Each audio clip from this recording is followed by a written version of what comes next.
আমি একটা প্রসঙ্গ দিয়ে শুরু করব, বেশ কিছু প্রসঙ্গ নিয়ে কথা বলবার মতো তো আছেই। জনাব মাসুদ কামাল, আপনার কাছ থেকে শুরু করি। একটা সাক্ষাৎকারে, একটা গণমাধ্যমের সাক্ষাৎকারে দেখছিলাম বিএনপি মহাসচিব মির্জা ফখরুল ইসলাম আলমগীর তিনি বলছেন যে তিনি টায়ার্ড, বলছেন I am two tired, enough is enough, এরকম একটা কথা তিনি বলছেন। এখন তিনি অবসরে যেতে চান, সামনের সম্মেলন পর্যন্ত তিনি দায়িত্ব থেকে তারপরে অবসরে যেতে চান। যেটি প্রশ্ন উঠছে যে দলের যখন দুঃসময়, দেশের দলের দুঃসময়ে তিনি শক্ত ভূমিকা পালন করেছেন, এখন যখন একটা সুসময় এসেছে বলে বলা হচ্ছে তখন তিনি অবসরে যেতে চাচ্ছেন। আসলে কি আহ, ওটি কারণ যে তিনি টায়ার্ড, নাকি আপনার মনে হয় আরো কোনো কারণ আছে? দেখেন, এর পিছনে অনেক কারণ থাকতে পারে। কারণ সাধারণত আমাদের অভিজ্ঞতা বলে যে রাজনীতিবিদরা ক্ষমতায় গেলে তাদের সমস্ত টায়ার্ডনেস ওনারা একদম আর ফিল করেন। একদম। ওনারা তখন হ্যাপি হতে থাকেন হুম। এবং এক ধরনের উদ্দীপনা অনুভব করেন, অন্তর্গত উদ্দীপনা। এটা আমাদের অভিজ্ঞতা যা বলে আর কি। তো এটা হয়তো ইমোশনাল, কিন্তু ফিজিক্যাল টায়ার্ডনেস থাকতেই পারে। এবং যদি সেই লোকটা কিছুটা নির্লোক টাইপের হন, তাহলে তার যত টায়ার্ডনেসটা মানবিক আমি মনে করি। মির্জা ফখরুল ইসলাম আলমগীর যে চরিত্রটা আমরা এতদিন দেখেছি, সেখানে তার টায়ার্ড হতেই পারে। আবার আমি অন্য কিছু কারণ দেখি এখানে। অন্য কিছু কারণ দেখি এইভাবে, দেখেন আমাদের দেশটা কিন্তু ছোট। এই ছোট দেশে কিন্তু সবাই সবাইকে চেনে। যেমন আমেরিকা আপনি এখানে থাকেন, এক রাজ্যের রাষ্ট্রের সঙ্গে মানে যুক্তরাষ্ট্রের একটা পার্টির সঙ্গে আরেকটা একটা স্টেটের হয়তো 2-3 ঘন্টার সময়ের ডিফারেন্স আছে। তো ওখানকার কালচারও কোনো মিল নাই। হয়তো কেউ কোনদিন জীবনে যাই নাই ওখানে, এরকম আছে। হুম। তো আমাদের এখানে কিন্তু অত বেশি না, সবাই সবাইকে চেনে জানে। কোথাও দুর্নীতি হলে সেটাও আমরা জানি। আমি এই নতুন সরকারের সত্যি কথা বলতে গিয়ে যাবত যত দুর্নীতির কাহিনী শুনেছি মন্ত্রণালয় ভিত্তিক, তার মধ্যে এলজিআইডি মন্ত্রী এই মিনিস্ট্রির দুর্নীতির খবর আমি প্রচুর পাই। হয়তো মির্জা ফখরুল জানেন না, হয়তো উনাকে উনি অসহায়, ওনার সঙ্গে যারা আছেন তাদের ব্যাপারে উনি হয়তো খেয়াল করতে পারেন না, নিয়ন্ত্রণ করতে পারেন না। এটা আমি যতটুকু জানি আর কি। অনেকগুলো ভুলও হতে পারে, কিন্তু অভিযোগ যখন উঠে অন্য কোথাও তো ওঠে না, ওনারটাকে তো উঠছে কেন? উঠছে। তো এই সমস্ত কারণে উনি টায়ার্ড হতে পারেন। আমি সঠিক বলতে পারবো না ওনার টায়ার্ডনেস এর কারণ, এবং ওনার বয়সজনিত কারণে টায়ার্ড হতে পারেন। হুম। উনি তো এই গত 2-3 বছরে বেশ কয়েকবার চিকিৎসার জন্য হাসপাতালে গিয়েছেন, দেশের বাইরেও গিয়েছেন। এগুলোও টায়ার্ডনেস এর কারণ হতে পারে, বিভিন্ন কিছুই হতে পারে। কাজেই তবে একটা আমি বিষয় এটা যারা মাসুদ বলবো, কামাল, আপনিও বলছিলেন যে ক্ষমতায় গেলে হ্যাপি হতে থাকে মানুষ, বা হ্যাপি একটা হরমোনি হয়তো নিশ্চিত হয় কিনা, বা বয়সজনিত কারণ, বয়স তো ক্ষমতায় গেলে কমেও, সেটাও আমরা দেখি। মানে আগে যেমন তাকে সবসময় খুব, তখনও খুব বেশি দিন আগের কথা না, তখনও তার বয়স যথেষ্টই ছিল এবং তিনি খুব সক্রিয় থাকতেন সব কিছুতে, এবং যাকে বলে ভোকাল, সরবও থাকতেন। কিন্তু এখন তাকে সেভাবে সবখানে শোনা যায় না, বা এটা কি একটা কারণ? তিনি কি মনে হয় মানে কোনোভাবে কি তিনি গুরুত্ব হারিয়েছেন বা হারাচ্ছেন, বা যথাযথ গুরুত্ব পাচ্ছেন না, এমন কি কোনো কারণ থাকতে পারে? হতে পারে। শুনেন, গুরুত্ব বলেন এটা কিন্তু সবসময় যে মানুষ কাউকে হাতে তুলে দেয় তাও না, অনেকে আমরা অর্জন করে নেয়, এটাও কিন্তু একটা বিষয় আছে। যেমন আমরা আহ মানে আপনার সংসদে দেখেছি, সংসদের সবচেয়ে বেশি সরব ব্যক্তি হচ্ছেন সালাউদ্দিন আহমেদ সাহেব। হুম। অনেকে ওনাকে অনেক কিছুই বলেন, নানা রকম অ্যাডজেক্টিভ ওনার নামের সঙ্গে যুক্ত হয়। আমি নিজেও কয়েকবার বলেছি যে উনি আইনগত বিষয়গুলো নিয়ে, সংসদীয় বিষয় নিয়ে, জুলাই সনদ নিয়ে, সংবিধান সংশোধন নিয়ে উনি এত বেশি সরব যে আমার মাঝে মাঝে আইনমন্ত্রীর জন্য মায়াই লাগে। যে ভদ্রলোক এত কষ্ট করে আইনমন্ত্রী হয়েছেন, কিন্তু আইন বিষয়ক ব্যাখ্যা দেওয়ার সময়ই পাচ্ছেন না, সুযোগই পাচ্ছেন না, সব উনি দিয়ে দিচ্ছেন। আমরা ছোটবেলায় এরকম হতো, কিন্তু যখন ক্লাসে গেলাম, যাওয়ার পর স্যার বললো যে কালকে কিন্তু তোমাদের এই চ্যাপ্টারটার উপর ধরবো। এমনি খারাপ ছাত্র ছিলাম তো, মাঝে মাঝে 2-1 বার হয়তো একটা চ্যাপ্টার খুব মুখস্থ করে গেলাম, যে অন্য সময় পারি না, আজকে মুখস্থ করে গেছি, আজকে ক্লাসে ধরা মাত্র আমি বলে ফেলবো। কিন্তু দেখা যেত আমাদের ক্লাসে 2-1টা স্টুডেন্ট থাকতো, স্যার অর্ধেক প্রশ্ন বলার আগে সে হাত তুলতো, সে কথা বলতে। তা আমরা চান্সই পেতাম না। তো খুব ঈর্ষা হতো যে আমি আজকে কষ্ট করে শিখে আসলাম, আমি বলারই চান্স পেলাম না। তো আমার মাঝে মাঝে মনে হয় যে আইনমন্ত্রী কি ওই ধরনের কোন অনুভূতিতে আক্রান্ত হন কিনা আমার মতো, আমি জানি না। যে উনি আইনমন্ত্রী হয়েছেন, উনি বলার চান্সই পাচ্ছেন না, সব নিয়ে নিচ্ছেন স্বরাষ্ট্রমন্ত্রী। স্বরাষ্ট্রমন্ত্রী নিয়ে ভালো কথা, উনি যদি আবার এর ওনার কারণে কি নিজের প্রধানমন্ত্রীর জন্য মন্ত্রণালয় মায়া ভালো হয়? চালাইতেন। এই একই কারণে কি প্রধানমন্ত্রীর জন্য মায়া হয়? আমি ওটার জন্য আপাতত বলছি না, আমি আগে আচ্ছা। স্বরাষ্ট্রমন্ত্রী সংক্রান্ত আলোচনা শেষ করিনি। তারপর স্বরাষ্ট্রমন্ত্রী যদি নিজের মন্ত্রণালয়কে ভালো চালাইতে পারতেন, তাহলে আবার আমি কিন্তু এত কিছু খারাপ লাগতো না। উনি কিন্তু আবার ওইটা পারছেন। ওনারা বলে মব হচ্ছে, ওনারা বলে পিটিয়ে মারা হচ্ছে। উনি প্রথম দিন বলেছিলেন মবের শেষ হয়ে গেল, বলছিলেন হুম, মবের হুম। ইতি ঘটলো। মুখের কথায় কি চিরা ভিজে নাকি? আপনি মব থামানোর জন্য কি করেছেন? কিছু করতে পারেন। আমি স্বরাষ্ট্রমন্ত্রীকে বলবো যে উনি সালাউদ্দিন আহমেদ সাহেব, বলে যেটা আর কি হানিমুন পিরিয়ড, সেটি অবশ্য ভাই মানে হানিমুন পিরিয়ড হলো সবচেয়ে রিস্কি। এটা শেষ করিনি। হানিমুন আচ্ছা, পিরিয়ড হলো আচ্ছা। সবচেয়ে রিস্কি পিরিয়ড। কারণ আপনি একটা ঘরের মধ্যে আগুন ধরাই দিলেন, আগুন ধরাই দেওয়ার পর এখানে 10-12টা কাপড় চোপড় আগুনে পুড়তেছে। আপনি আমাকে বলেন আগুন নিবেন না, আগুন নিবেন না। এটা হলো আগুনের হানিমুন পিরিয়ড। আপনি যদি ওই হানিমুন পিরিয়ড আগুন না নিবান, তাহলে কিন্তু ওই আগুনের পরে নিবাইতে পারবেন না। এটা মাথায় রেখেন।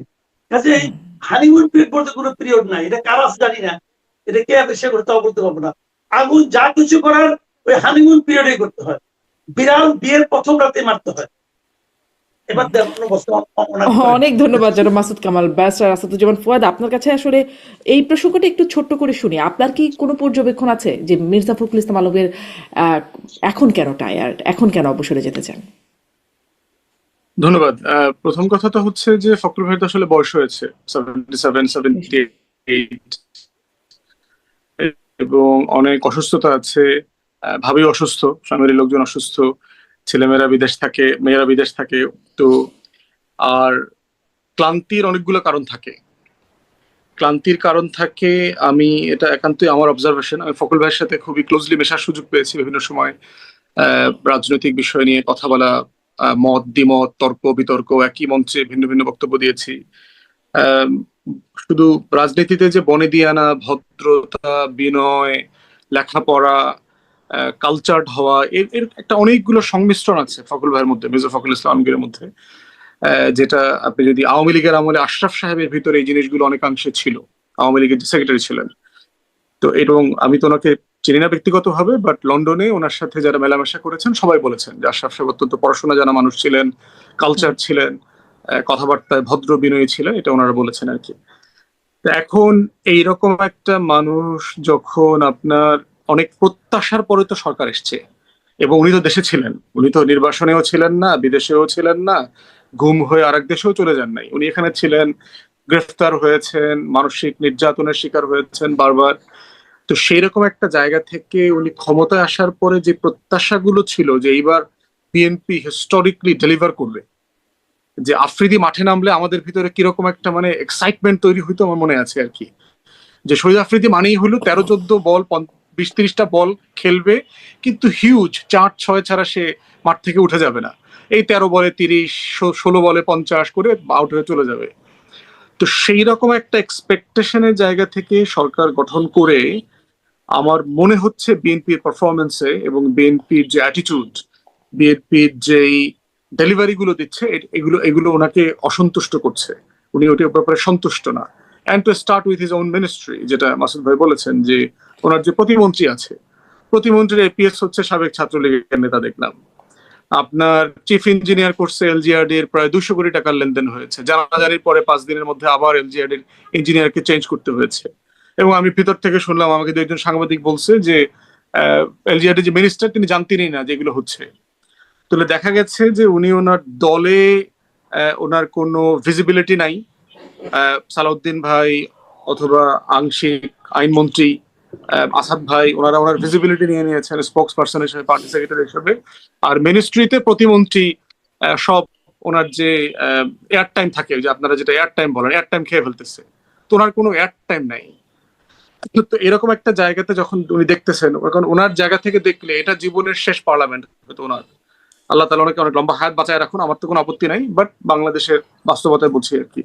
এরকম একটা জায়গায় যে বাংলাদেশটার জন্য উনি লড়াই করেছেন, গণতন্ত্র, মতামতের স্বাধীনতা, তারপরে ডেভেলপমেন্ট, এই যে সবকিছু মিলায়ে সেই জায়গায় আমি নিজেও স্টেজে ধৈরা টৈরা উঠাইছি, এরকম এমপি টেমপি মন্ত্রী আছে এই সংসদে, হেরাও দেখি এখন খটখট খটখট করে হাঁটে, আপনার মনে হয় যে হিল করে হাঁটতেছে। তো এই জায়গাতে উনি হতাশ হয়ে যাওয়া, অসুস্থ হয়ে যাওয়া, ক্লান্তির ছাপটা, এটা নিঃসন্দেহে আমার মনে হয় যে পারফরমেন্স রিলেটেড আর কি, যে বিএনপি সরকার হিসাবে ওনাদের যে ডেলিভারি করার কথা সেই ডেলিভারি উনি করতে পারছেন না, ওনারা করতে পারছেন না, এরকম একটা অনুভূতি ওনাকে তাড়া করে ফিরছে। জি, দেখা যাক দলের পক্ষ থেকে কোনো ব্যাখ্যা আসে কিনা সামনের সম্মেলন বা তার আগে বা সেই মুহূর্তের মধ্যে কোনো ব্যাখ্যা আসে কিনা, তখন নিশ্চয়ই আমরা ব্যাপারে বিস্তারিত জানবো।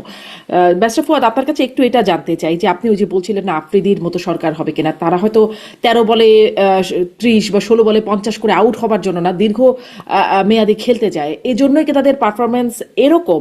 একটা অভিযোগ প্রধানমন্ত্রীর কার্যালয়ের মুখপাত্র মাহদি আমান আজকে করেছেন যে সরকারকে সহযোগিতার পরিবর্তে অসহযোগিতা করছে বিরোধী দল, সংসদে রাজপথে হট্টগোল করছে, আন্দোলনের হুমকি দিচ্ছে, এমন অভিযোগ করছে, যেখানে তারা মানে তিনি দাবি করছেন যে সরকার আসলে কাজ করছে। তো সরকার আসলে দীর্ঘমেয়াদী খেলতে চায়, বিরোধী দল আসলে অসহযোগিতা বেশি করছে কিনা সময়ের আগেই?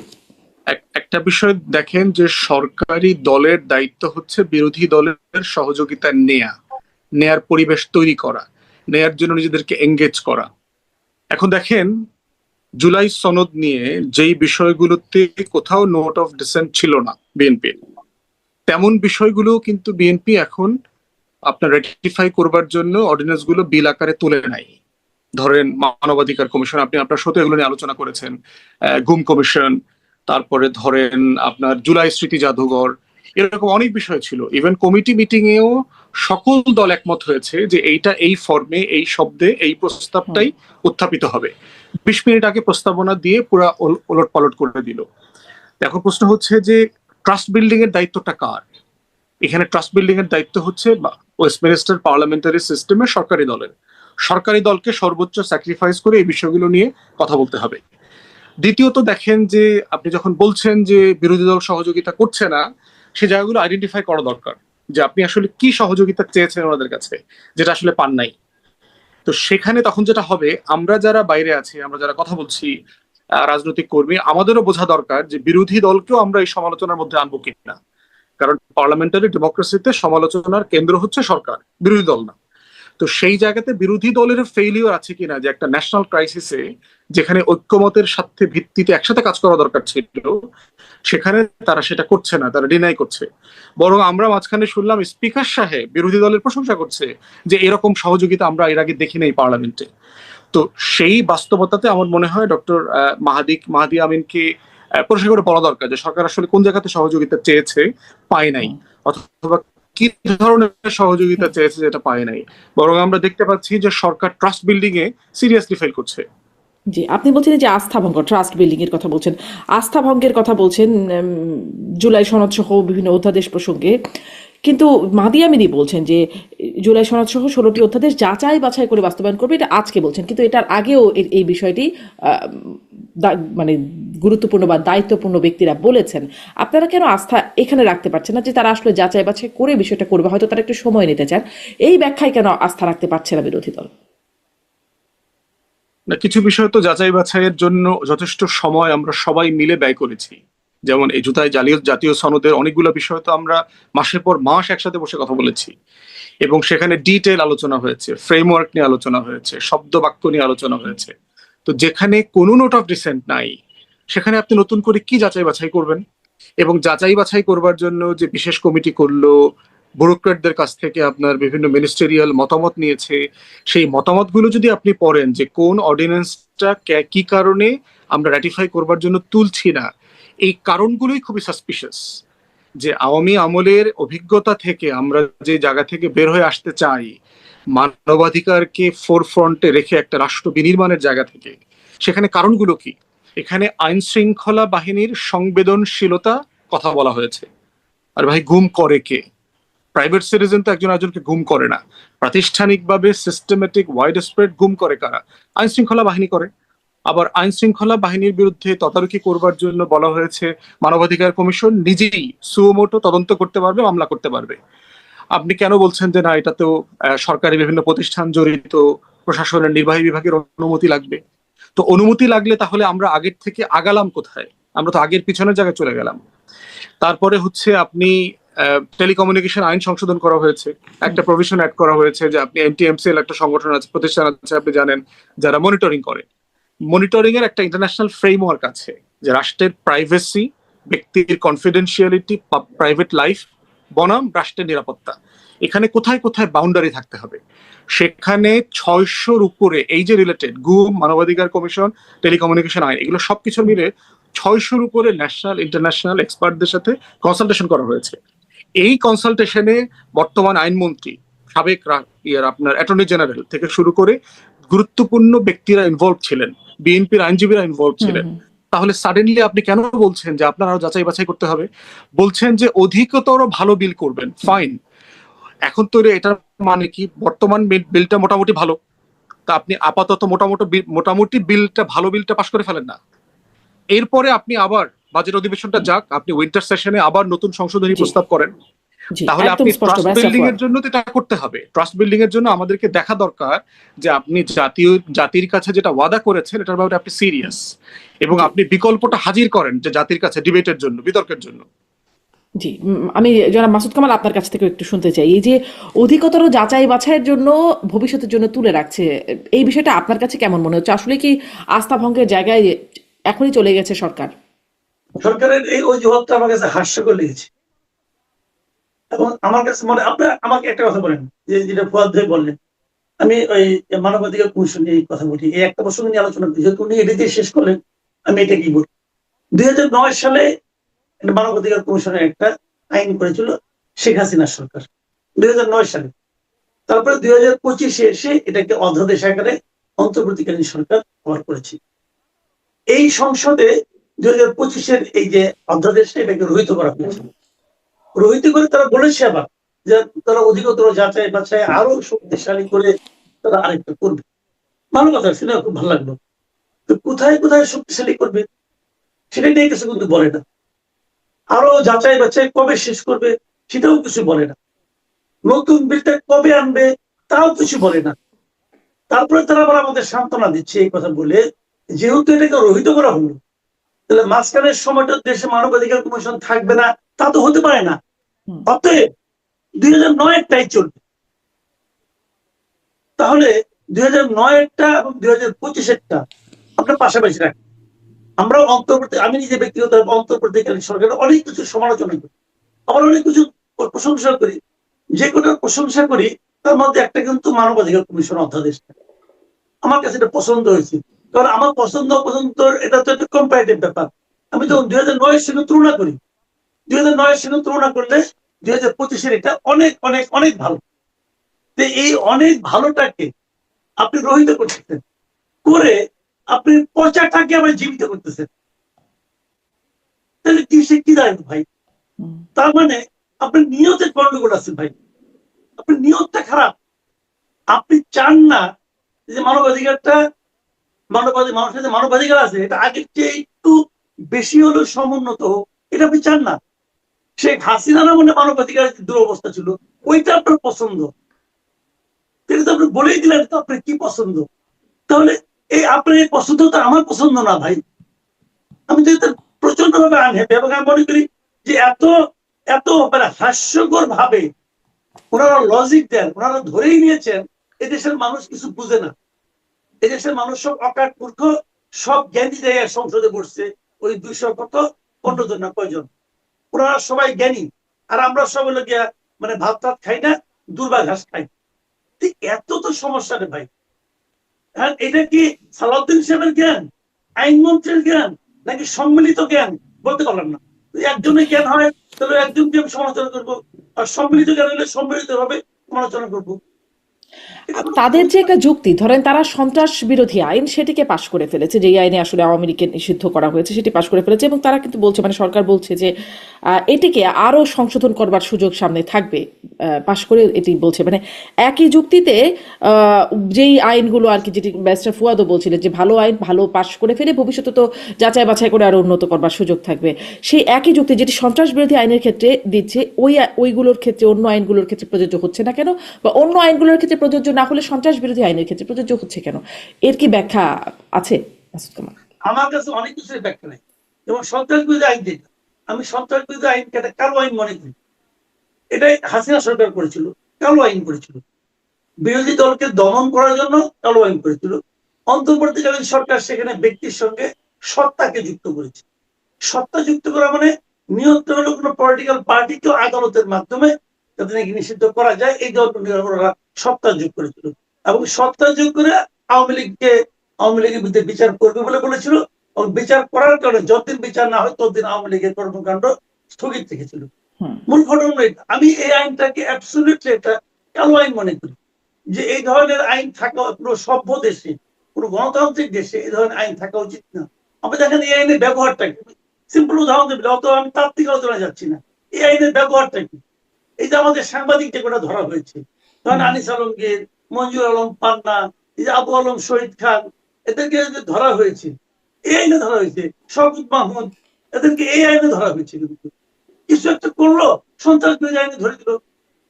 তো এই আইনটা আমার কাছে পছন্দ, এটা কালো আইন এবং এই কালো আইনকে কিন্তু অতি যত্নের সঙ্গে পাশ করা হয়েছে, অতি যত্নের সঙ্গে এই কালো আইনটাকে পাশ করা হয়েছে। আর ভালো আইনগুলিকে অবহেলা করে ফেলে দেওয়া হয়েছে। যে কয়টা আইন রহিত করছে, এই যে আমি মানবাধিকার কমিশনের কথা বললাম, গুম বিষয়ক যে অধ্যাদেশ সেটা, অথবা ধরেন আপনার এই যে বিচারক নিয়োগ, তারপরে আপনার সুপ্রিম কোর্টের যে আলাদা সচিবালয়, এই প্রত্যেকটা আইনকে আপনি বসুন, ওপেন ডিবেট হোক না ভাই, ওপেন ডিবেট। ফুয়াদ ভাই লাগবে না, ফুয়াদ ভাই আইন টাইন পড়াশোনা করছে, উনাকে আনতে পারি না, আমার সঙ্গে ডিবেট করুক না ওপেন। আমি তো আইন বুঝি না, আমার সঙ্গে ডিবেট করুক। তারা এই আইনগুলিকে বাদ দেওয়ার জন্য যে সমস্ত যুক্তি দেখাচ্ছে, আর ওনাদের মতো আইন আসলে কোনো কথাই নেই ভাই। এইগুলো হলো, আমি বললাম তো, এগুলো ওপেন ডিবেট হোক। এগুলো হলো অজুহাত। মানে মূল কথাটা জানেন কি, সারা এই 14 বছর 15 বছরে এদের শিক্ষা হয় নাই। কথাটা ক্লিয়ার। 15 বছরে আওয়ামী লীগের গুতা ধাক্কা কিল ঘুষি খাইয়া ওনাদের শিক্ষা হয় নাই। ওনারা এটা রিপিট করতে চান, যে কিল ঘুষি মারতে যে আরামটা, ওই আরামটা আমি আবার চাই ভাই। এটা কোনো লজিক হইতে পারে না। আমি আইনমন্ত্রী সালাউদ্দিন আহমেদ অনেক বলতেছি, আসাদুজ্জামান বলে, আসাদুদ্দিন আহমেদ বলে, আপনারা যেটা করতেছেন আপনারা মনে করেন না এটা করার মাধ্যমে আপনার দেশের মানুষের কাছে হিরো হয়ে গেছেন। হিরো হন নাই, বরঞ্চ আপনাদের এই গর্তুমির কারণে পুরো দলটাকে আপনারা জিরো থেকে নিয়ে যাচ্ছেন। এই জন্য আপনাদের মূল্য দিতে হবে।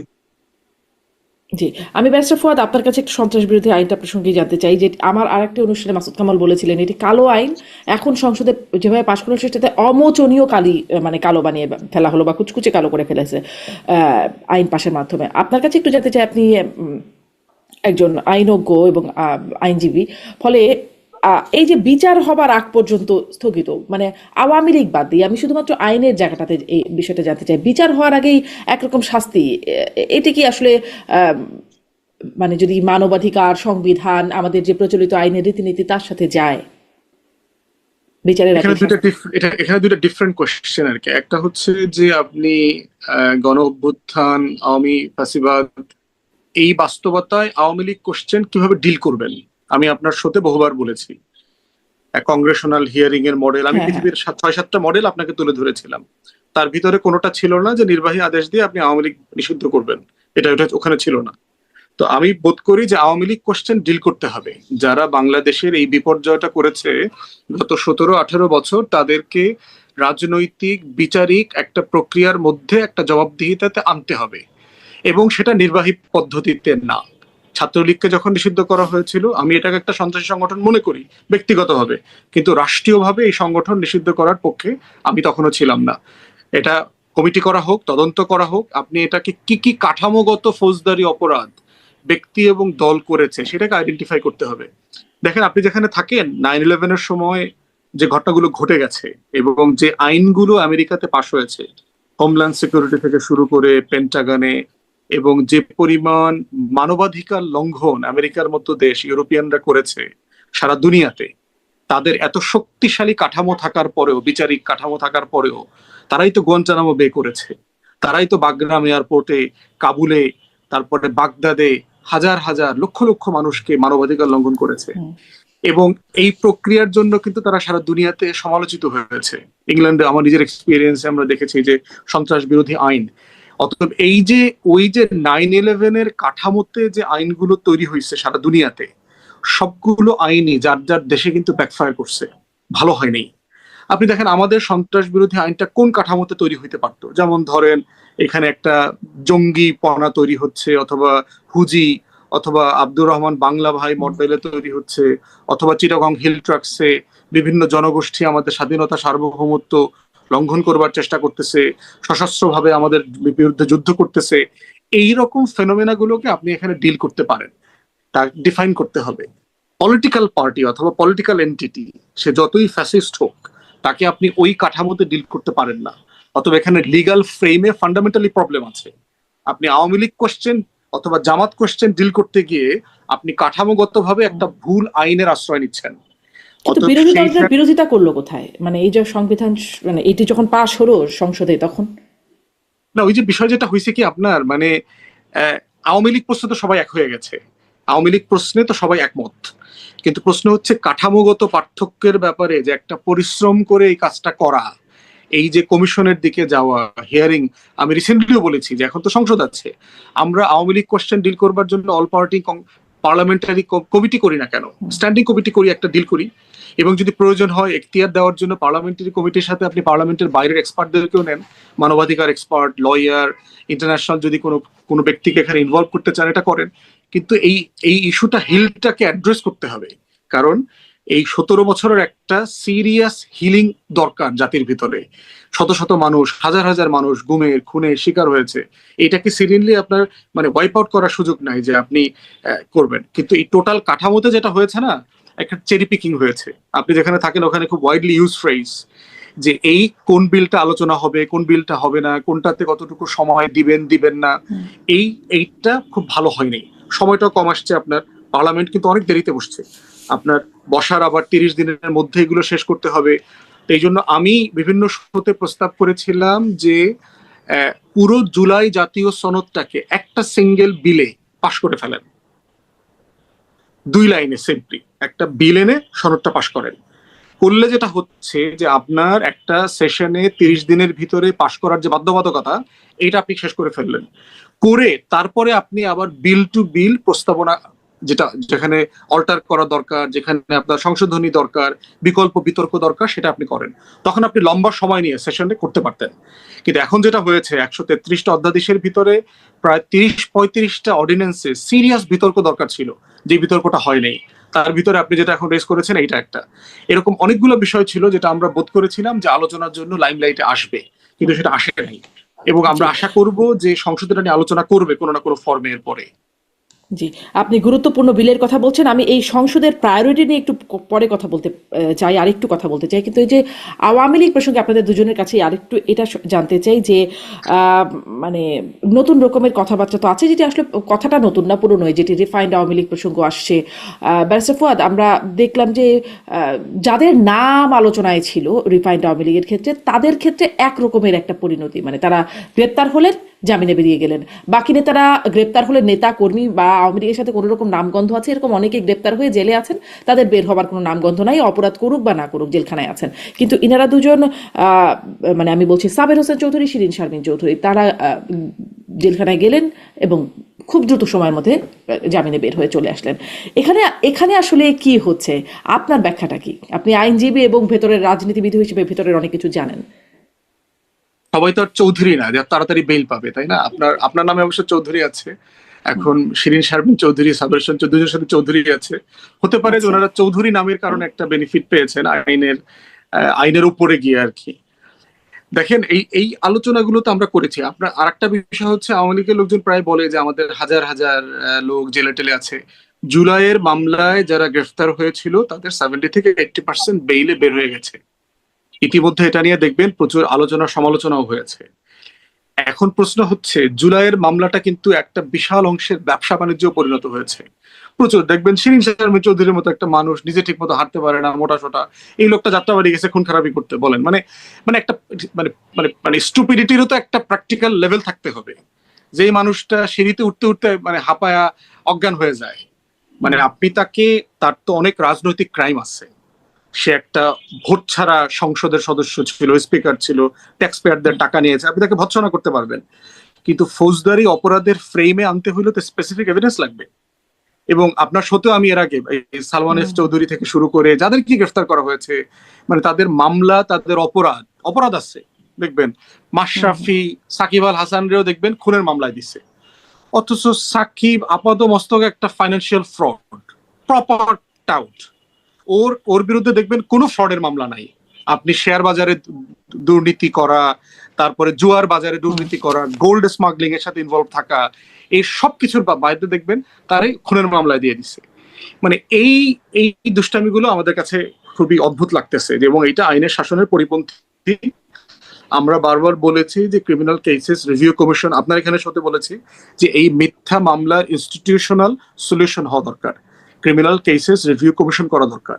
জেনুইন যদি ফৌজদারি অপরাধ না থাকে তাকে আপনি নজরদারিতে রাখেন, তাকে আপনি পুলিশও বেল দিতে পারে, পুলিশও কথা বলতে পারে যে আপনি কিন্তু নজরদারিতে আছেন, এই শর্তে আপনি চলাফেরা করবেন, আপনি দেশত্যাগ করবেন না, পাসপোর্ট ইউজ করবেন না। আপনি আপনি আপনি গ্রেফতার করলেন কেন? গ্রেফতার করলে তো আপনাকে একটা ফরম্যাটেড সিস্টেমে ফেলতে হবে। এটার মানে এটা না আপনি একটা মিথ্যা মামলা দিবেন, এটা তো সলিউশন হইতে পারে না। তো আর হচ্ছে রিফাইন্ড আওয়ামী লীগ প্রশ্ন, দেখেন আমি বলেছি যে বাংলাদেশে রিফাইন্ড হয়ে আওয়ামী লীগ আসার কোনো সুযোগ নাই। বিএনপি আওয়ামী লীগের যে রাজনৈতিক কাঠামো, এই কাঠামোটা হচ্ছে ফ্যামিলির মধ্যে। এবং ৭৫-এর পরে কি হয়েছে দেখেন, হিস্ট্রিতে এই ঘটনা ঘটেছে তো আগে। ৭৫ পরবর্তী বাস্তবতায় আওয়ামী লীগ ভেঙে তো ৪ টুকরা হয়েছে, কারণ পরিবারের সদস্যরা কেউ ছিলেন না। তারপরে হচ্ছে যে জি ব্যারিস্টার ফরহাদ, আমি একটু সামারি করে নিয়ে আসি বিষয়টা। তাহলে আপনি আসলে রিফাইন্ড আওয়ামী লীগের চেষ্টা আছে, কিন্তু আপনি মনে করছেন হালে পানি পাবে না, সংস্থাগুলো করছে বিভিন্ন। আওয়ামী লীগের পক্ষ থেকে সম্ভবত একই রকম কথা বলছে। একটি গণমাধ্যমের খবর পড়ছিলাম যে এই প্রস্তাবে আসলে শেখ হাসিনা আরো সায়রাই, রিফাইন্ড আওয়ামী লীগ ইত্যাদি বিষয়। আমি একটু এই বিষয়টা মাসুদ কামাল আপনার কাছ থেকেও জানতে চাইবো, পুরো বিষয়টা আপনি শুনছিলেন, আপনার একটা পর্যালোচনা জানতে চাইবো। এই যে মানবাধিকার লঙ্ঘন, আরো একটা বিষয় যোগ করে দিই ব্যারিস্টার ফরহাদ যেটি বলছেন, মানবাধিকার লঙ্ঘন বা আইনের শাসনের পরিপন্থী কাজ আওয়ামী লীগ এবং নেতাদের সাথে যেটি হয়ে গেল, তাদের অনেক অপরাধ থাকার সাথে সেগুলোর বিচার হলো না, এতদিন যাবৎ ধরে তারা বিনা বিচারে গ্রেপ্তার হয়ে থাকলেন। ডক্টর ইউনূস মানে অন্তর্বর্তী সরকার সময় থেকে এই বিএনপি সরকার এখানে আসলে মানে আওয়ামী লীগ প্রশ্নে একমত বলেই কি মানবাধিকার আইনের শাসনের পরিপন্থী কাজগুলো মানে দুই সরকারই জায়েজ করে ফেলছে কিনা? মাসুদ কামাল। আমি বলি আপনাকে, আমি ওই আওয়ামী লীগের প্রসঙ্গটা বললে সবগুলি একসঙ্গে চলে আসবে। সেটা হলো কি, আমি কিন্তু পার্সোনালি মনে করি বাংলাদেশের মাটিতে আওয়ামী লীগের নেতৃত্বে, মানে শেখ হাসিনা অথবা শেখ পরিবারের নেতৃত্বে আওয়ামী লীগের পুনর্গঠনের আমি কোনো সম্ভাবনা দেখি না, আমি স্ট্রেট ওয়েতে দেখি না। কারণ মানুষ, বাংলাদেশের মানুষ যতটা আওয়ামী লীগের উপর বীতশ্রদ্ধ, সাধারণ মানুষের কথা বলতেছে, অনেকের সঙ্গে আমার তো কথাবার্তা হয়, আমি তো রাস্তাঘাটে হাঁটি ভাই, সাধারণ মানুষের মানে দেশ আওয়ামী লীগের যারা নেতা কর্মী আছে তাদের মধ্যে একটা বড় অংশ আছে, তারা 15 বছর ধরে শেখ হাসিনা এবং তার পরিবারের দাপটে এতটাই আপনার অভ্যস্ত ছিল যে তারা বিকল্প কোনো কিছু ভাবতে পারছে না। এটা একটা জিনিস। কিন্তু তারও যে বড় অংশ একটা, যা নাকি খুবই নিবেদিত প্রাণ, তাদের কাছে আমি যতটুকু শুনেছি এবং যতটুকু বুঝেছি, তারা এই পরিবারকে আর চায় না। এবং শেখ হাসিনা দেখেন, আমি পার্সোনালি বহুবার বলেছি, শেখ হাসিনা কিন্তু নিজেও এই ধরনের চিন্তা করি, কিন্তু দেখেন উনি ছাড়া ওনার পরিবারের আর সবাই কিন্তু অন্য দেশের নাগরিক। ওনার পুত্র কন্যা, ওনার বোনের পুত্র কন্যা সবাই কিন্তু অন্য দেশের নাগরিক, এবং তারা এই দেশে না জীবনে কখনো না আসতে কোনো সমস্যা নাই। এবং উনি এভাবেই সেট আপটা তৈরি করেছেন। উনি এই দেশটাকে বেসিক্যালি মুখে বলতেন ভালোবাসি। আমি পার্সোনালি আমি মনে করি শেখ হাসিনা এই দেশের মানুষকে ঘৃণা করতেন। আমি এটা আমার অবজারভেশন থেকে বলছি, আমি আমার অনুভূতি থেকে বলছি। উনি এই দেশের মানুষকে ঘৃণা করতেন। ঘৃণা করতেন এই কারণে যে উনি মনে করতেন উনার পিতা মাতা ভাই বোন, যারা ভাই, ভাইয়ের বউ, ছোট ভাই যারা মারা গেছে, এদের এই সম্মিলিত যে মৃত্যু, সেই মৃত্যুর জন্য এই দেশের মানুষ দায়ী। কারণ তারা মারা যাওয়ার পর এদেশের কোনো মানুষ তার কোনো প্রতিবাদ করে নাই অথবা কোন রকম বিরোধিতা করে নাই। এটাই কারণ যে উনি দেশের মানুষের কাছ থেকে ঘৃণাই করতেন। এবং সেই অনুভূতি থেকে উনি ওনার সন্তান এবং ভাই পরিবারের সদস্যকে বিদেশে রেখেছেন। এবং ওনার যারা সাংঘাত ছিল, ওনার যারা মানে ঘনিষ্ঠ লোক ছিল, ওদেরকে অবাধ লুটপাট করার একটা সার্টিফিকেট দিয়েছেন। তোমরা লুটপাট করো, বিদেশে নিয়ে যাও, এদেশের মানুষ থাক বা মরুক কিছু যায় আসে না। এর ফাঁকে ফাঁকে উনি যেগুলো উন্নয়ন কর্ম করেছে, সঙ্গে সঙ্গে আমাকে এটাও বলতে হবে যে এখানে একটা ব্যাপক চুরি হয়েছে। ইন্টারেস্টিং হলো এই জিনিসটা এসে মানুষের মধ্যে একদম পরিষ্কার করে দিতে পারতো অন্তর্বর্তীকালীন সরকার, কিন্তু তারা তা করে নাই। তারা করছে কি, ওরা 25 টাকার জায়গা 5 টাকা জায়গা 25 টাকা করে 20 টাকা চুরি করেছে। আমরা যে দু একটা কাজকর্ম করছি, আমরাও সেটাকে কন্টিনিউ করবো, এবং তারা তাই করেছে। এই যে মেট্রো রেল, তারা কিন্তু পরবর্তী ফেস করেছে এই একই মূল্যে, বরং এর চেয়ে বেশি মূল্যে। তো আলটিমেটলি তারাও চুরি করছে। তারা যদি চুরিটা না করতো, তারা যদি বুঝিয়ে দিত যে সুশাসন কাকে বলে, তাহলে কিন্তু এই দেশের মানুষের কাছে দীর্ঘ সময়ের জন্য জিনিসটা ক্লিয়ার হয়ে যেত যে আসলে আমরা কতটা ক্ষতিগ্রস্ত হচ্ছিলাম। কিন্তু তারা তা করে নাই। তারা তা না করে অবাধে লুটপাট করেছে। এই একজন লোক আসিফ মাহমুদ সজীব ভুইয়া, আমি তো মনে করি বাংলাদেশি ইতিহাসে তার নাম লেখা থাকবে যে এত কম বয়সে এত দুর্নীতি আর কেউ করতে পারে না এই দেশে। এখন করেছে বড় বড় বাণীর কথা বলে, কিন্তু এই বাণী দেয় সেই বাণী দেয়, অমুক করে তমুক করে করেছেন কোন দুর্নীতি। তো এখন সেইগুলি করে তারা করেছেন আগেরটাকে ছাপিয়ে গেছে, যে কারণে অনেক কিছু। কিন্তু আওয়ামী লীগকে দেশে আবার পুনঃ প্রতিষ্ঠা করতে হলে, পুনঃপ্রতিষ্ঠিত হতে হলে, নেতৃত্বে আসতে হলে কিন্তু আওয়ামী লীগের যারা সাধারণ নেতাকর্মী তাদের সমর্থনটা লাগবে। সেই সমর্থন শেখ হাসিনা তো পারবে না, এটা তো তার পুত্রই করছে। তার পুত্র তো বলেছে আল জাজিরার কাছে যে তার মায়ের বাংলাদেশের রাজনীতিতে প্রত্যাবর্তনের কোনো সুযোগ নাই, স্পষ্ট করে বলেছেন নাই। তো যেখানে তার পুত্রই তার মাকে নিয়ে আশাবাদী না, তখন এই সমস্ত যারা ওনার সঙ্গে ওনার কাছে যারা সুবিধাপ্রাপ্ত ব্যক্তি তারা চায়। কিন্তু দল তো এটা যে ধারণ করেছে তা তো না, দল তো এটাকে আসলে গ্রহণ করে নাই বা ধারণ করে নাই। দল মানে কি? সজীবাদি জয়ের যে কথা, দল মানে কি? দল মানে কি? দল, যে দলকে আপনি চিনেন আমি চিনি, ওটা দল না। আসলে আওয়ামী লীগের যে সমস্ত লিডারকে আমরা চিনি, তারা তো আওয়ামী লীগকে শেষ করার জন্য দায়ী। ওরা তো আওয়ামী লীগের শত্রু আসলে। ধরেন আপনি তাদের আমাকে একটা বলেন, অফিসিয়াল ফেসবুক আছে যেখানে তারা তাদের কথাবার্তাগুলো বলে। ওরা বলে ফেসবুকে, বলে ফেসবুকে যে কেউ বলতে পারে, অন্যরা সাহস পাচ্ছে না। জগদ্দল পাত্রের মতো তারা এখানে বসে আছে। এই নেতৃত্ব ব্যাক করবেন, আপনি লেখা রাখতে পারেন। এই নেতৃত্ব, এই যে ওবায়দুল কাদের, নানক, আব্দুর রহমান, তারপরে আপনার ওই যে ওনার নাসিম, এই নেতৃত্ব বাংলাদেশের আওয়ামী লীগের নেতৃত্ব দিতে আসবে না। যদি বাই চান্স চলে আসে, তাহলে সে আওয়ামী লীগ 10 কদম অগ্রসর হতে পারবে, শিওর থাকেন আপনি। কারণ এদের যে দুর্নীতি, সেই দুর্নীতিকে তারা অস্বীকার করতে পারবে? তাহলে তারা পড়াইলো কেন? বুঝান আপনি আমারে। তারা দল বল করে শেখ হাসিনার একটা আত্মীয় দেশে নাই, তাপস দেশে নাই কেন? পলাইলো কেন? পলাইলো এই কারণে তারা জানে তারা কত দুর্নীতি করেছে, কিন্তু ধরা পড়লে কি হবে।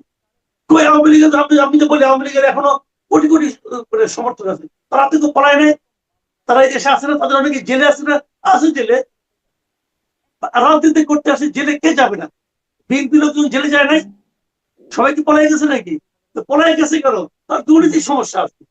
জি, এবং এই জন্য এটাই এই এখন এটাই এই আলোচনাটাই আসছিল যে এই কনসেপ্টটার কি চেঞ্জ হবে না, যে রাজনীতি করতে আসছে মানে জেলেই যেতে হবে, চৌধুরী নাম না থাকলে আসলে বিশেষ কোনো ইয়ে থাকবে না, মানে বিবেচনা থাকবে না, যেটি শিরিন শারমিন চৌধুরী বা সাবির হোসেন চৌধুরীর ক্ষেত্রে হলো, এরকম বিশেষ বিবেচনা থাকবে না। এরকম গদবাঁধা বিষয়গুলোই চলতে থাকবে। তাহলে পরিবর্তন, যে আমরা অত মোটা মোটা কথা শুনলাম, পুস্তকি কথা, নতুন বন্দোবস্ত, কি হলো ব্যারিস্টার ফুয়াদ?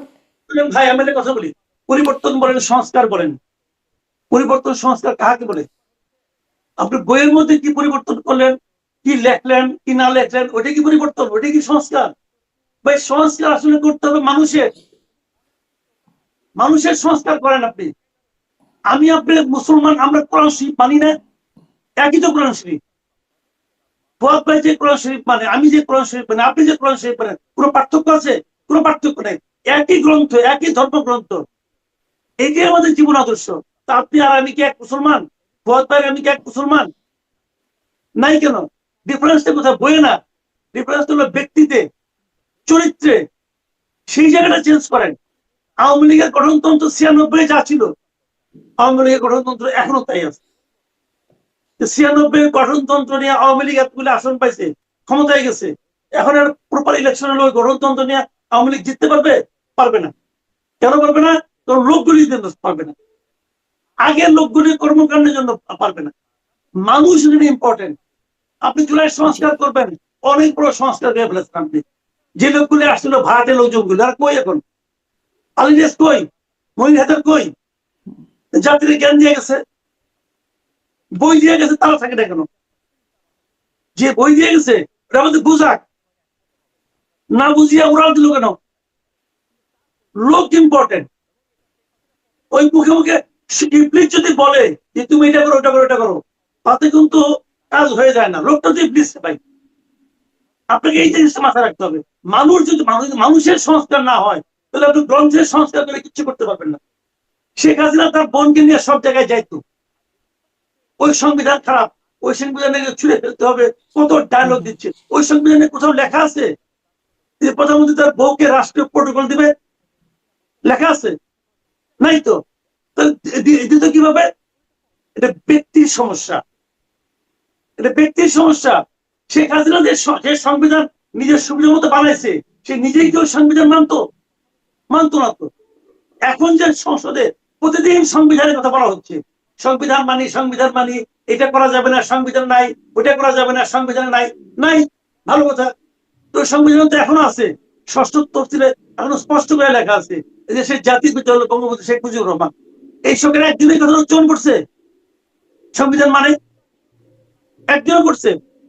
স্বাধীনতার ঘোষক শেখ মুজিবুর রহমান, স্বাধীনতা দিবস গুলো কয়েকদিন আগে একবারও বলছে? সরকারের বাণীতে একবার বলা হয়েছে যে স্বাধীনতা ঘোষক শেখ মুজিবুর রহমান? শেখ মুজিবুর রহমান ঘোষক কি ঘোষক না, ওই বিতর্কে কিন্তু আমি যাচ্ছি না। আমার বক্তব্য হলো সংবিধানে তো আছে ভাই, এটা যতক্ষণ আপনি সংবিধান চেঞ্জ না করবেন ততক্ষণ মতো আপনি মানবেন। মানছেন? মানেন নাই, তাহলে আবার মানে উঠতে বসতে সংবিধানের দোহাই দেন কেন? দোহাই দিয়েন না তো ভাই, এইগুলি বলে লাভ নাই। দোষ সংবিধানের না, দোষ হলো সংবিধানের ব্যাখ্যাদানকারী, তফসিল যে করেছে, তফসিলের ভিন্নতার কারণে। অনেক ধন্যবাদ, অনেক ধন্যবাদ জনাব মাসুদ কামাল। ব্যারিস্টার ফুয়াদ, আপনার কাছে প্রশ্নটা করেই ফেলেছি, আপনি যদি বলেন আসলে কি হলো তাহলে নতুন বন্দোবস্ত? পুরো অন্তর্বর্তী সরকারের মেয়াদ গেল, এই সরকারের 2 মাস গেল, আরো এগোচ্ছে এই সরকার। দেখেন, একটা জাতি হয়ে ওঠার একটা লম্বা লড়াই আছে, লড়াই থাকে। আপনি আমেরিকান হিস্ট্রি দেখেন, এই জাতির মানে কিভাবে তারা জাতিটা হইল, সেই 1600 থেকে শুরু করে অনওয়ার্ডস ইউরোপিয়ান মাইগ্রেশন দিয়ে নেটিভ কোথায়? আপনার এই যে পুরো আমেরিকান বলতে যাদেরকে বোঝানো হইতো হিস্টোরিক্যালি, তারা আসলে কোথায়? তাদেরকে এখন একটা সুন্দর রেড ইন্ডিয়ান শব্দ দিয়ে ব্র্যাকেট বন্দি করে দেওয়া হয়েছে, বিভিন্ন জায়গায় জায়গায় তাদেরকে মিউজিয়াম করে দেওয়া হয়েছে, যে তাদেরকে মানে কোটিতে কোটিতে হত্যা করে এখন তাদের সবার জন্য সুন্দর সুন্দর জাদুঘর আছে। নিশ্চয়ই আপনি এরকম অনেকগুলো রেড ইন্ডিয়ানদের জাদুঘর দেখে আসছেন। তাদেরকে এই সাদা মানুষগুলো কিভাবে মারছে, পিটাইছে, কোপাইছে, পোড়ায় দিছে, সেটার ইতিহাস আবার এখন সংরক্ষণ করছে। এখন দেখেন, জাতি হবার লম্বা লড়াই আছে। আমি এই কথাটা বারবার বলেছি আর কি, যে আমরা জাতি হবার আগে রাষ্ট্র পেয়ে গেছি। নর্মালি যেটা করে যে আগে একটা জনগোষ্ঠী জাতি আকারে সংগঠিত হয়, মানে নেশনকে একটা সোশ্যাল অর্গানাইজেশন, তাই না, একটা সংগঠন, যে আমরা সংগঠিত হয়েছি একটা জনগোষ্ঠী। আমার একটা আকাঙ্ক্ষা আছে যে আমি একটা টেরিটরি করব, আমার স্বপ্নগুলো বানাবো। এটা একটা ঘর বানানোর মতো, একটা কাপল যেভাবে নতুন করে জীবনটা শুরু করে আর কি।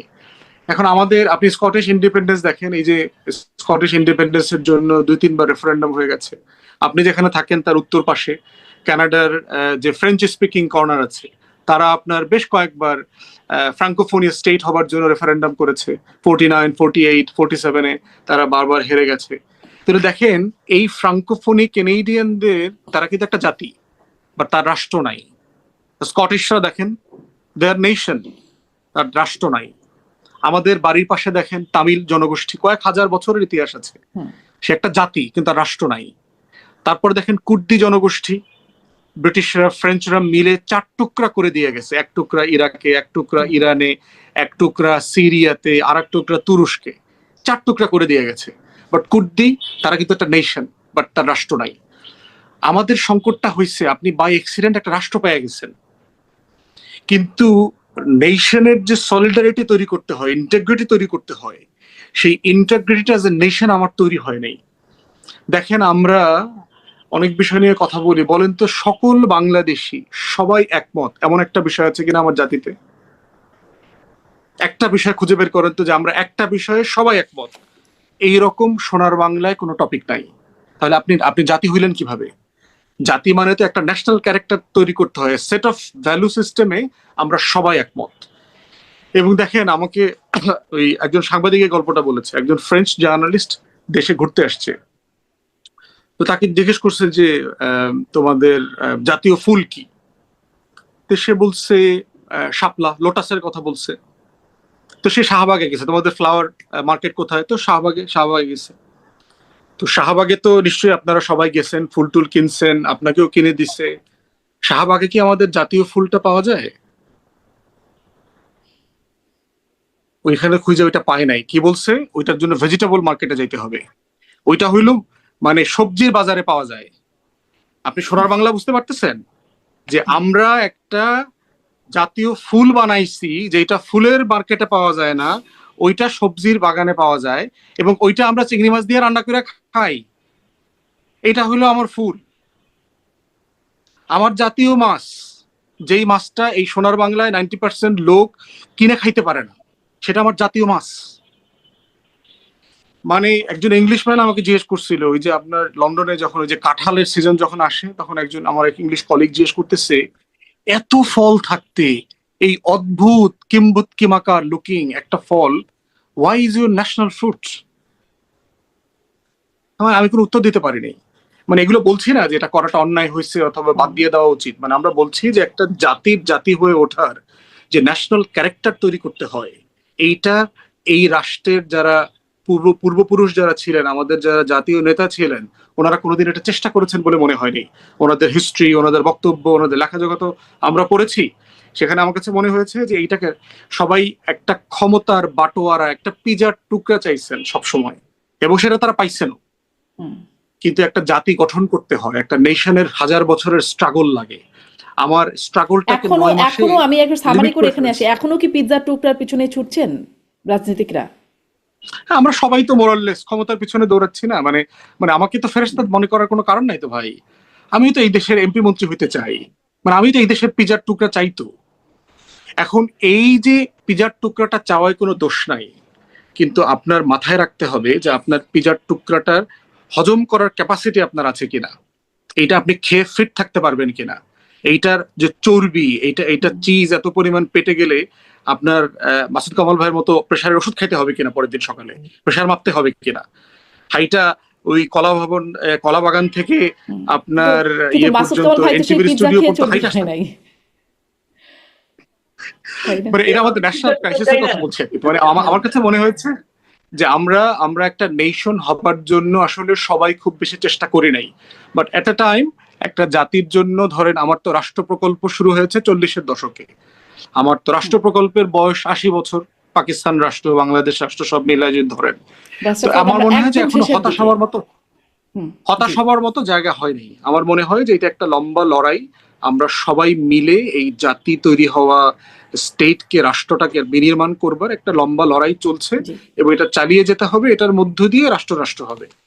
অনেক ধন্যবাদ, অনেক ধন্যবাদ ব্যারিস্টার আসাদুজ্জামান ফুয়াদ। মানে লড়াইটা চালিয়ে যেতে হবে, তার মানে নতুন বন্দোবস্ত যেটির কথা গালভরা কথা শুনে আমরা এসেছি, সেই লড়াইয়ের মধ্যেই রয়ে গেল, বন্দোবস্তের কিছুই আমরা হয়তো পেলাম কিনা জানি না।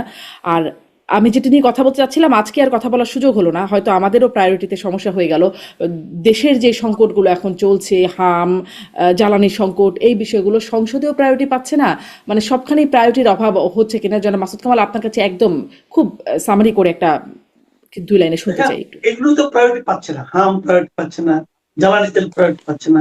জ্বালানি তেল নিয়ে যা কিছু সংসদে বলা হচ্ছে সব মিথ্যাচার, মিথ্যা কথা বলা হচ্ছে জ্বালানি তেল নিয়ে, যা বলা হচ্ছে তার সঙ্গে বাস্তবে কোনো মিল নাই। কিন্তু সবচেয়ে বেদনার বিষয় হলো, সবচেয়ে যেটা প্রায়োরিটি পাওয়া উচিত ছিল সেটা নিয়ে কোনো আলোচনাই হচ্ছে না সংসদে। সেটা হলো যুক্তরাষ্ট্রের সঙ্গে আমাদের যে বাণিজ্য চুক্তি, দাসত্বমূলক বাণিজ্য চুক্তি, সেটা নিয়ে সংসদে কোনো আলোচনা হচ্ছে না। দুদিন আগে আপনি দেখেছেন যে একটা নিউজ, যুক্তরাষ্ট্র আমাদেরকে বলেছে যে আরো 60 দিন, মানে 2 মাস আমরা রাশিয়ার তেল কিনতে পারবো। তেল কিনবো আমি, তেল বেচবে রাশিয়া, অনুমতি নিতে হবে কার কাছ থেকে? যুক্তরাষ্ট্রের কাছ থেকে। এই যে দাসত্বের শৃঙ্খলা আমাদেরকে আবদ্ধ হইতে হবে, কে করেছে ভাই? কে করেছে? এই ইউনুস সরকার করেছে নির্বাচনে ঠিক 3 দিন আগে। এটা নিয়ে কিন্তু আলোচনা ডক্টর খলিল, পররাষ্ট্রমন্ত্রী, যিনি তখন নিরাপত্তা উপদেষ্টা ছিলেন, তিনি তো বললেন এটি বিরোধী দল এবং এখন যারা সরকারি দল তাদের প্রধান নেতাদের, মানে তারেক রহমান এবং জামাতের বিরোধী দল এবং সরকারি দল, বিরোধী দল জামাত স্পষ্ট করে বলেছে তাদের সঙ্গে কোনো আলোচনা হয় নাই, এবং জামাতের এই বক্তব্যের পরে খলিলুর রহমান কিচ্ছু বলেন নাই, কোনো জবাব দেন নাই। ওখান থেকে আমি সিদ্ধান্ত নিয়েছি Khalilur Rahman is a liar, উনি একজন মিথ্যাবাদী। একজন মিথ্যাবাদীকে আমাদের পররাষ্ট্রমন্ত্রী বানানো হয়েছে, এবং আমি মনে করি কেন বানানো হয়েছে, উনি গিয়েছিলেন এই চুক্তি করতে। ভাই বাণিজ্য চুক্তি করবে বাণিজ্য মন্ত্রী, বাণিজ্য উপদেষ্টা। উনি নিরাপত্তা উপদেষ্টা কি কাজ? উনি গিয়েছিলেন একটা সাইট টক, সাইট টকে বলেছিলেন যে এই যে তোমরা চুক্তি করেছো, এই চুক্তি কিন্তু টিকবে না।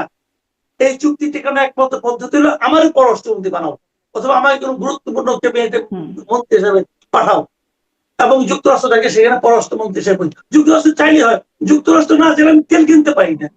তো যুক্তরাষ্ট্র চাইলে করে পররাষ্ট্রমন্ত্রী যুক্তরাষ্ট্র বানাতে পারে না, বানাইছে, এবং সে হয়ে এসে দিল্লি করতেছে, এবং তার দায়িত্ব হলো এই চুক্তিটাকে টিকে রাখা। এই চুক্তি কিন্তু আলোচনা করে সংসদের 60 দিনের নোটিশে এই চুক্তি কিন্তু বাতিল করতে পারে। এই লোকটা করতে দিবে না, এই লায়ার করতে দিবে না, সে করতে দিবে না। দেখেন, সে এখানে তারিখ নারী করতে থাকবে। আমরা এই মানে গর্তের মধ্যে পড়ে গেছি, এই গাড্ডায় পড়ে গেছি। সারা জীবন শুনছি সহ সবাই বলছে যে আমরা ভারতের করদ রাষ্ট্রে পরিণত হয়েছি, ভারতের সঙ্গে আমরা দাসত্বমূলক চুক্তি করেছি, ভারত আমাদের অমুক করেছে তমুক করেছে। ভাই চুক্তিগুলি দেখান কেউ একজন? 18 মাসে কেউ দেখায় নাই। বরঞ্চ এই 18 মাসে একজন শিশু উপদেষ্টা ছিল না, যার নাম একটু আগে বললাম, আসিফ মোহাম্মদ সচিব ভুইয়া, সে তার ফেসবুকে একটা তালিকা দিয়েছিল যে এই চুক্তিগুলি আমরা বাতিল করেছি। পরে পররাষ্ট্র উপদেষ্টা বলে কি ওই চুক্তিগুলির অস্তিত্বই নেই। বুঝলেন কি পরিমাণ মিথ্যাচার, মানে কাঁচা মিথ্যা, বুঝলেন? কাঁচা মিথ্যা, এটা হলো কাঁচা মিথ্যা। মিথ্যাটাকে একটু পাকতেও দেয় না, আর এরকম মিথ্যাবাদ। এবং এইগুলি বলে বলে মানুষের মধ্যে উত্তেজনা তৈরি করেছে যে ভারত আমাদের শেষ করে দিল, অমুক শেষ করে দিল। এইগুলি বলে বলে প্রকৃত দাসত্বের কবলে পড়ে গেছে এবার আমেরিকা। আমার কাছে যা বলতে হয় যে আমেরিকা যদি বলে তাহলে তেল কিনতে পারবো, আমেরিকার থেকে $350 মিলিয়ন আমার সবজি কিনতে হবে প্রতি বছর। এখন আমি আপনাকে বলতে পারি যে শারমিন চৌধুরী, আপনি যে আলু খান, এই আলু আমিও খাবো, কারণ আপনার কাছ থেকে কৃষি পণ্য কিনতে হবে। কৃষি পণ্য কি? আপনার আলু আমার এখানে আসবে, আপনার সবজি আমার এখানে আসবে, আপনি কিনেন ডলারে, আমি কিনবো টাকায়। কি লাভ? লাভই লাভ। আমরা সব আমেরিকা হয়ে যাই, এরা এগুলি করে গেছে। এগুলি কিনা আমি আমি কিনা আমার বাজারে বেচতে পারবো? এখন এইগুলি করছে। এই দাসত্ব নিয়ে আমার সংসদে কোনো আলোচনা নাই।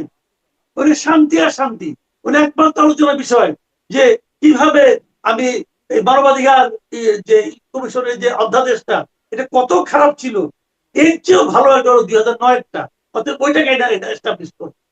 এই হচ্ছে দেশ। আমি আসলে একদমই শেষ করতে চেয়েছিলাম, কিন্তু আপনি যে বিষয়টা তুললেন, আমি জাস্ট 30 সেকেন্ডে ব্যারিস্টার ফুয়াদ, আপনি যদি সামারি করে শেষ করতে চান। ব্যারিস্টার ফুয়াদ, না, আমার মনে হয় যে চুক্তি তো পার্লামেন্টে তোলার একটা ইয়ে আছে, কনস্টিটিউশনাল প্রভিশন আছে, এবং এইটা একটা আসলে আলোচনা হওয়া দরকার। আমার মনে হয় শুধু এই চুক্তি না, বাংলাদেশ রাষ্ট্র গত 5 দশকে যে অধীনতামূলক চুক্তিগুলো করেছে, যেগুলো বিভিন্ন সরকারের সময় আমরা আলাপ করেছি, সেগুলো একটা সিরিয়াস রিভিউ হওয়া দরকার। এবং কাঠামোগত দুর্বলতা কোথায়? এটা কি আমাদের ডিপ্লোম্যাসির প্রবলেম? এটা কি আমরা জাতি হিসাবে বিক্রি করে দেবার একটা টেন্ডেন্সি ক্ষমতায় থাকার জন্য? স্বাধীনতা সার্বভৌমত্বের ফ্রেমওয়ার্ক না থাকার কারণে? সমস্যাটা কোথায়? মানে একটা সিঙ্গেল চুক্তিতে না গিয়ে একই চুক্তি বিভিন্ন সরকার করছে, অধীনতামূলক চুক্তি, দেশের স্বার্থকে কম্প্রোমাইজ করে। তো সেইখানে আমাদের সিরিয়াস আলোচনাটা বিতর্কের দাবি রাখে আর কি। অনেক ধন্যবাদ ব্যারিস্টার ফুয়াদ। শুনেছিলাম অন্তর্বর্তী সরকার এই পর্যালোচনাগুলো করবে, কিন্তু সেগুলো না করে আবার নতুন আর একটা চুক্তি করেছে, যেটির কথা মাসুদ কামাল বলছিলেন। এখন আবার নতুন, মানে পর্যালোচনার ভারটা আরো একটু বেড়ে গেল। অনেক ধন্যবাদ আপনাকে।